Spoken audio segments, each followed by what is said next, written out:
வணக்கம் நேயர்களே. இன்னைக்கு ஆரோக்கியமான சமையல்ல நாம ஆரோக்கியமான அசைவ மட்டன் கோலா உருண்டை குழம்பு செய்ய போறோம். மட்டன் கோலா உருண்டைக்கு நான் 1/2 கிலோ கொத்துக்கறி வாங்கிட்டு வந்திருக்கேன். ஸோ அந்த கொத்துக்கறியை நம்ம ஃபஸ்ட்டு சுத்தம் பண்ணிக்கலாம். பூண்டு, பச்சை மிளகா, சின்ன வெங்காயம், முந்திரி பருப்பு, இஞ்சி, அப்புறம் பார்த்தீங்கன்னா புதினா, கருவேப்பிலை, பெரிய வெங்காயம், தக்காளி ஒரு 5 பழம், அப்புறம் கொத்தமல்லி குச்சிகள், காம்புன்னு சொல்லும் இல்லையா, கொத்தமல்லி தண்டு அது, தேங்காய் 1 கப்பு, கரம் மசாலா, மல்லித்தூள் எல்லாம். இப்போ நம்ம 1/2 கிலோ நான் கொத்துக்கறி வாங்கிட்டு வந்திருக்கேன்.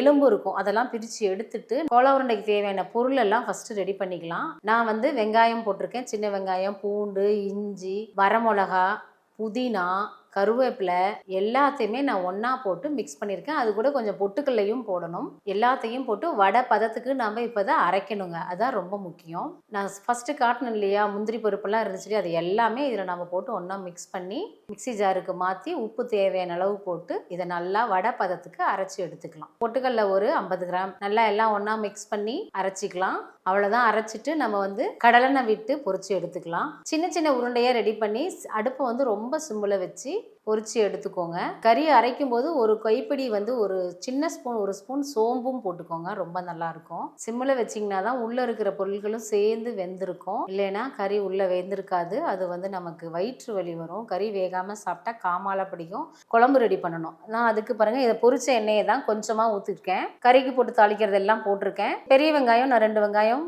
இஞ்சி, பூண்டு இது எல்லாமே பொடியாக நறுக்கியிருக்கேன். இதுக்கு ஒரு பச்சை மிளகாய் கீரி போட்டுக்கலாம். இஞ்சி பூண்டு பேஸ்ட் இதுக்கு தேவைப்படாது. அதுக்கு பதில் நம்ம இஞ்சி பூண்டை பொடியாக நறுக்கி போட்டுக்கலாம். இது நல்லா வணங்கினதுக்கு அப்புறமா நம்ம தக்காளி இருக்கு இல்லைங்களா, அதை 5ஐயுமே நம்ம அரைச்சி வச்சுக்கலாம். அவ்வளவுதான். தக்காளியை நல்லா நைஸாக அரைச்சி அதில் விட்டுக்கலாம். இப்போ நம்ம அது நல்லா வெந்ததுக்கு அப்புறம் கரம் மசாலா சொன்னோம் இல்லையா, மல்லி, மிளகாத்தூள், கொஞ்சம் கரம் மசாலா, மஞ்சள் தூள் எல்லாமே போட்டு கொதிக்க வச்சுக்கலாம். உப்பு தேவையான அளவு போட்டுக்கலாம். இதுக்கு குழம்பு தண்ணியாக இருக்கக்கூடாது, கெட்டியாக தான் இருக்கணும். நல்லா கொதி வந்ததுக்கப்புறம் பச்சை வாசனை போனதுக்கப்புறம் இந்த கோலா உருண்டையை அதுக்குள்ளே போட்டு குழம்பு நல்லா சிம்மில் வச்சோம்னா நல்லா வெந்திருக்கும். குழம்பு சுண்டி எடுத்து போட்டு சாப்பிட்டோம் அப்படின்னா சுட சுட அருமையாக இருக்கும். கொஞ்சமாக சாப்பிட்றவங்க கூட இன்னும் கொஞ்சம் சாதம் சேர்த்தி சாப்பிடுவாங்க.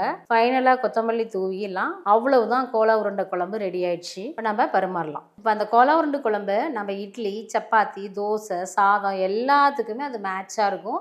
ஸோ நீங்கள் எதுக்கு வேணாலும் இதை வச்சு சாப்பிட்லாம். நாளைக்கு வேற ஒரு ஆரோக்கிய சமையலை நான் உங்களை சந்திக்கிறேன். அது வரைக்கும் உங்களிடமிருந்து விடைபெறுவது உங்கள் வசந்தி. நன்றி.